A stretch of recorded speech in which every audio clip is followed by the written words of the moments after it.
The Mandalorian has come a long way. It's now such a big part of the universe. The two main characters are basically the face of Star Wars in the modern day. We've had 3 seasons, spin-offs, and now a movie. So much has happened, ups and downs, that I feel like a lot of people forget how special season 1 was. So today we're going to look back on it. The first live-action Star Wars show, streaming, the birth of the volume, Baby Yoda. Whether you like the story of Din Djarin and Grogu or not, you cannot deny this changed everything. It was like opening Pandora's box, wasn't it? It was like Yeah. seeing something that was unfolding right in front of us. If we didn't get a show like this, would it pave the way for Andor? All of this. It's so interesting to see. It was like testing its waters. They're just doing a road trip basically around the Yeah. galaxy and, having fun. This show laid the groundwork for what we did see a lot of, and I guess now maybe the live action Star Wars shows are taking their foot off the gas. This is the Out of Time Film Podcast, where your hosts Tom and John discuss everything from blockbuster films to TV and games like there's no tomorrow.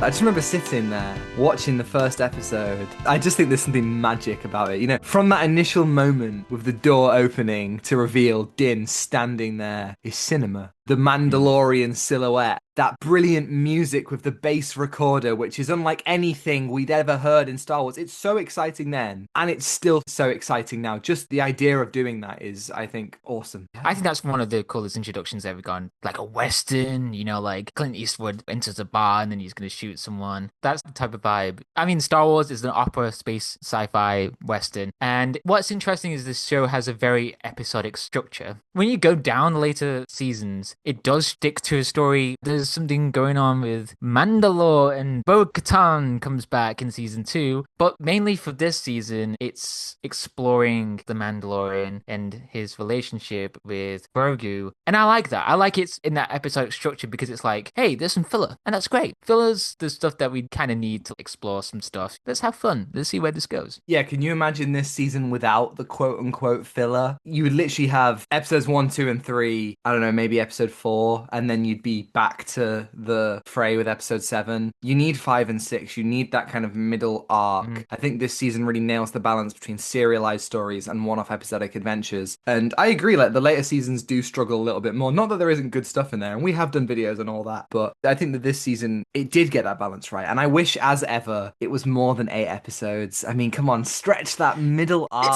It's like a thin slice of bread. It's like there's more. This is so much that we can explore. You want a loaf of bread, my friend. Please, can I have a loaf of bread, please? That could be the standard, like think back to a show pre-2020. Has there been a show like this, like 8 episodes, 30 or 40 or 50 minutes? Yeah, it wasn't really common. I No. think they definitely existed, but it definitely wasn't the norm. And for me, 12 episodes is the perfect number for a show like this. I absolutely love the expansions of character and world and perspective that we get in episodes 4, 5, and 6. I think episode 4 might still be my favorite episode of The Mandalorian. There's just so much fantastic character building with Din. I would say that it's really the episode where he realizes not just, oh, I want to protect this kid, but I want to be a father figure to this child. Of course, that has such big implications for where he will go and what he will do. Because when we meet him, this bounty hunter, lone gunslinger, traveling alone, cold, merciless. At this point, we've had a lot of stories in Star Wars about hard-edged men finding love and tenderness in young companions. And this original tale of the Mandalorian wandering the deserts of the galaxy, who can't bring himself to put a child in harm's way. It's so simple and it's so brilliant, and it calls back to the original influences of Star Wars, the westerns and the samurai films, and it's amazing. It's amazing. It still gets me even now that I know where that story goes, and I'm not 100% on all of it, but it just, oh god, like in episode 3 when he decides to go back to save Grogu. Oh, Oh, my heart. It just tears you to pieces. It's like, This show explores identity. Like, he's a Mandalorian. He was taken as a foundling and he meets Grogu. And it's that clash between this cold, heartless bounty hunter. But I want to do something right. That's something that clashed with his philosophies, but also his identity as well. Like, as a Mandalorian, the phrase is, this is the way, but is there a way? That's super interesting for me. And especially as he mentioned in episode 4, we don't see his face and he's thinking about a different life that he would have had. And that hit hard because it's like, I want Grogu to have a better life, not some crazy bounty hunting life. There's a great bit in episode 4 when the woman on the farm says to Din, when was the last time you took your helmet off? And he says, I was about the same age as those kids. And there's this understanding of how sheltered and how fearful this person has become. And then she leaves him. And then he just takes off his helmet to have some lunch on a balcony in front of everyone. And it's like, I love the idea that nobody looks up and says, oh, hey, the Mandalorian took his helmet off. He just like, I thought they couldn't see me up here. Oh, God.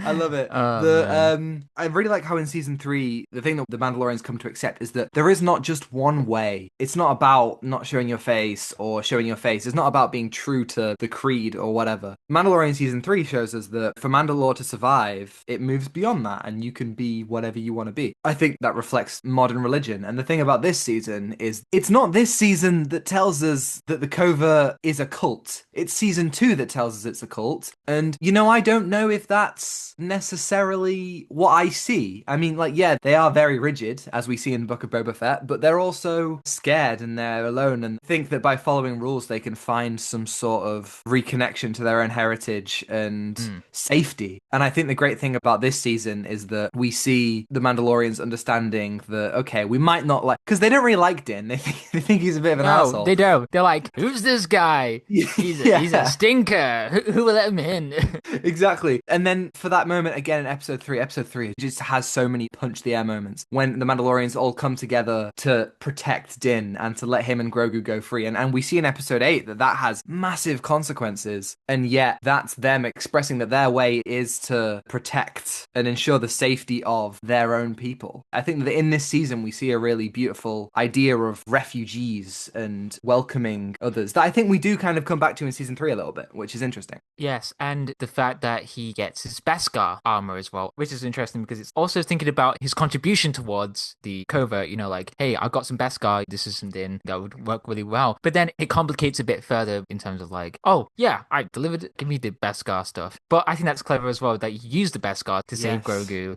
Food for thought is like, you stupid guys, you just gave me armor. What are you gonna do? I'm just gonna walk in and take Grogu with the client played by, what's his name? Werner Herzog. That is like a complete switch up. He's in Star Wars now. Hey, there's the guy that makes crazy documentaries. So funny. He's so good. His attitude in this show, like, when Din walks in, he's wearing the new armor, and the client's just like, what exquisite craftsmanship. Isn't it like magnificent how Beskar can look when forged by its ancestral. It's like whoa. Jon Favreau, the dialogue for the client is sublime. It's so good. It's fantastic as well, that reclaiming his own greed, because even though the Beskar has significance to him, he's still a bounty hunter out of greed. He's helping the covert, but at the same time he's a bit aimless. He doesn't really know what he's doing, so he's taking that kind of aimlessness and he's it's not greed, it's aimlessness, and he's taking that and he's using it to help. A way out. It's classic Star Wars stuff. It's Han Solo coming back to help at the end of A New Hope. All throughout the show, it's Din saving Grogu, it's the covert saving Din, it's Cara Dune and Kuiil and Greef Karga all helping save this child. It's perfect. You know what it is? It isn't fighting what you hate, it's saving what you love. And that's just kind of this whole idea of redemption and coming back to do something good in this lawless galaxy. The final episode is literally called Redemption. I think that it's so perfect. Oh, Amagundai comes back. Haha, got you. No! Got you. That's not fair. That's not fair. John, I'm editing that out. I would never. You can have your moment. Insane. Oh, yes. I had forgotten. I wouldn't have even said. No. I'd forgotten to even do an Amagundai today, but. I'm doing a celebrate dance, guys. I mean, Carl Weathers as Greef Karga puts in one of the best the way that he's just like, hello, Mando. He would fit so well in like a theme park ride. Is this beautiful pulp. May he rest in peace. He was just insane. That was some pretty impressive flying, Mando. Just at the end of the season. I think he's amazing. I agree. You know that hologram in episode 7? Yes. He was just like, hey, we got some trouble down here. So, Yeah. You may would be you like surprised to see me alive, Mando. I got doing some stuff, but hey, come down and we'll defeat some guys. Honestly, that would be a great drink with Grief Karga. After all the trouble, it's like, hey, let's just hang out and yap about anything. I think that'd be great. It's so great. The supporting cast, I mean, who would have thought you put Bill Burr in Star Wars and he is Right? just one of the most thematically interesting characters of this show because he just spends the whole time being like, what do you stand for, Mando? Like, what's your whole deal with this helmet? You're a hypocrite. Everyone that they introduce, we meet bounty hunters and lawless people who are a reflection of Din and the paths that Din can go down. We meet Imperials who are this broken system that doesn't really exist anymore, but is still trying to gain control. The ideas of the show about breaking free of those bonds, the idea of the way being about protecting others. It's like IG-11. They realize this IG unit we never seen in live action before. The way that he moves and the way that he is such a merciless killer is perfect. But then it becomes a nursing droid, and the way that it will protect, it's reprogrammed to nurse and protect. There's another way that the show is about reforging yourself. The freaking Beskar, the Empire have turned into blocks with the Imperial insignia. They are reforged into...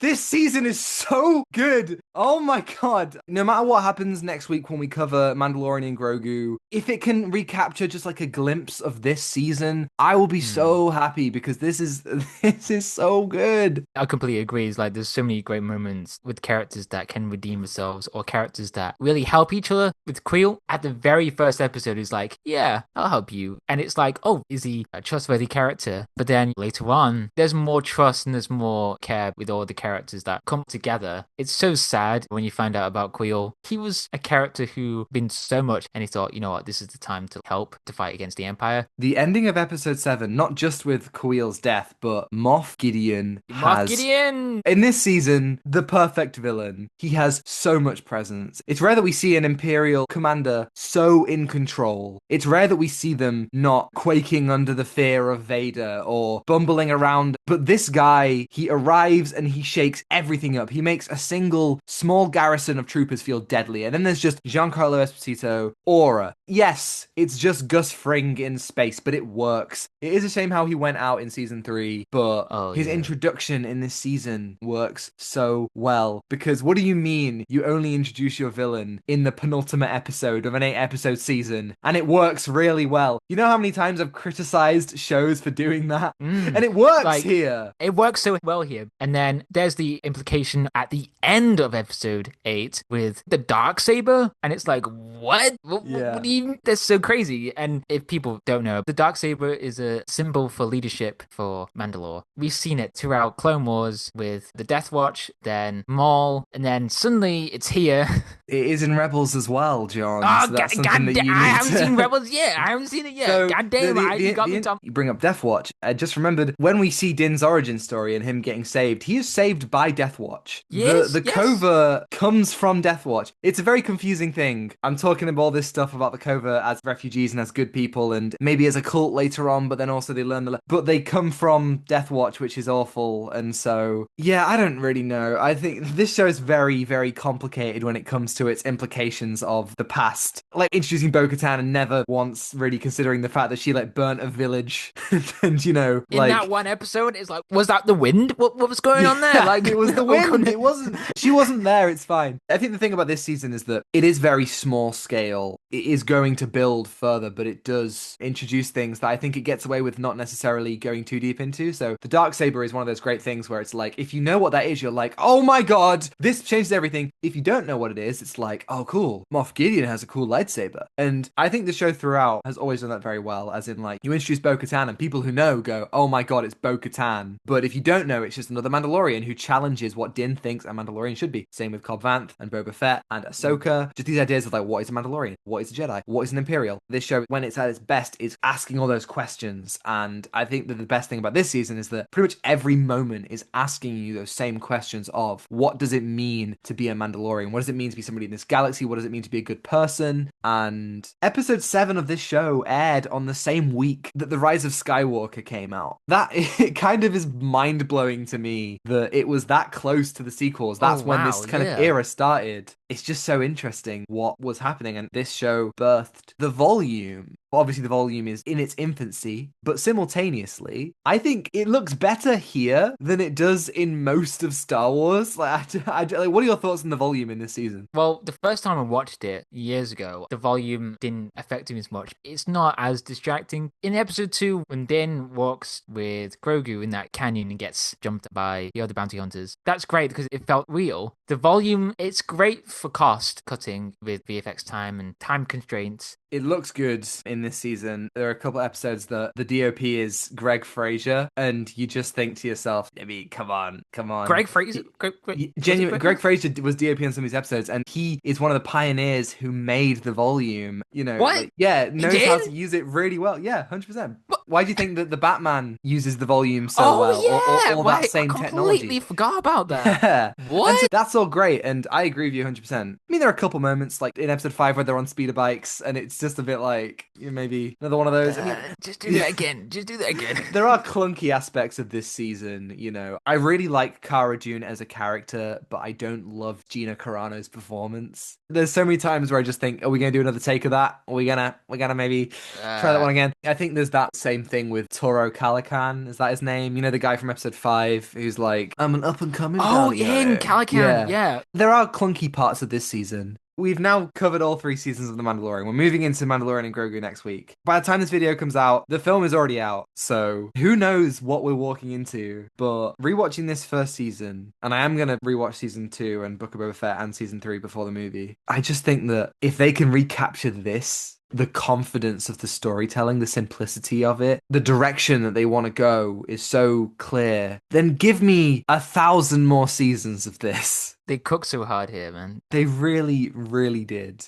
I remember you specifically showing me The Mandalorian. You were like, John, you gotta watch this. You don't remember that? Of course I remember that. Oh, okay. My mind was blown. I was trying to show everyone. I was just like, look! It's just cinema. It Yeah. actually is. It's a banger of a show. What are you going to give season 1 out of 10? I'm gonna give it a 9. Well, realistically, I'm gonna give it 8. It's great. I'm going to give it a 9. It's got to be It's said. fantastic. It's fantastic. Yeah. Thank you everybody for listening. If you're listening on YouTube and you liked, you can like and subscribe if you want to see more. And if you're listening on Spotify or Apple, you can follow and give us a 5-star review. And guess what's next week? Can you guess? Do you know what's next week? Tron 3.